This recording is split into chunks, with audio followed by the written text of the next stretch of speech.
Balikan natin sitwasyon sa NAIA. May unang balita live si Bam Alegre. Bam.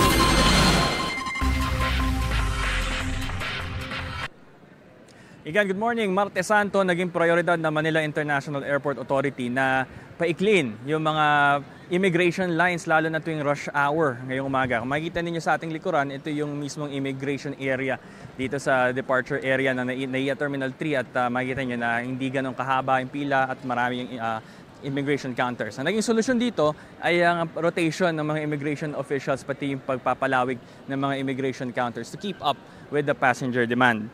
Sa pagtutulungan ng Department of Transportation, ng Bureau of Immigration at ng MIA ay kanilang tinutukan nga itong sitwasyon ng immigration line dahil nung mga nakaraang linggo daw ay sobrang haba raw ng pila rito.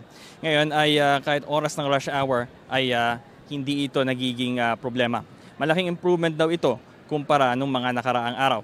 At nag-ikot din ngayong umaga si DOTR Secretary Vince Dizon para inspeksyonin ang immigration lines, pati si OWA Administrator Arnel Ignacio para kamustahin naman yung sitwasyon ng mga OFW ngayong umaga. Madaling araw pa lang, marami ang bumiyahe sa NAIA Terminal 3 tulad ng anak ni Elizabeth Macala na for good na sa Canada at ngayong umaga ang alis. Si Maita Bruno naman katatapos na ng bakasyon sa Maynila at babalik na ng Thailand kasama ang pamilya para sa trabaho. Pakinggan natin ang pahayag ng mga nakausap natin mga pasahero pati ng ilang opisyal ng paliparan.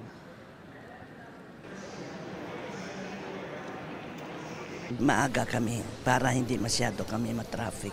Citizen sila to. For good na sila. For good na pala, oo. Ano pong nararamdaman niyo po ngayon? Wala naman, happy lang din, di lang mag-ulan. Masaya po, syempre. Nakasama ulit ang family. Mas balikan po kaya katagal dito sa Less than 1 month lang po. Mabuti naman at nakita nyo paano lumuwag yung ating immigration na matagal nang maraming umaangal dun eh. So, pinuntahan niya kung totoo talaga na i-implement ngayon actually kahapon pa yun eh, kung implement ng immigration na talaga mapupuno yung ating mga counters, tapos ganun din yung maganda yung queuing.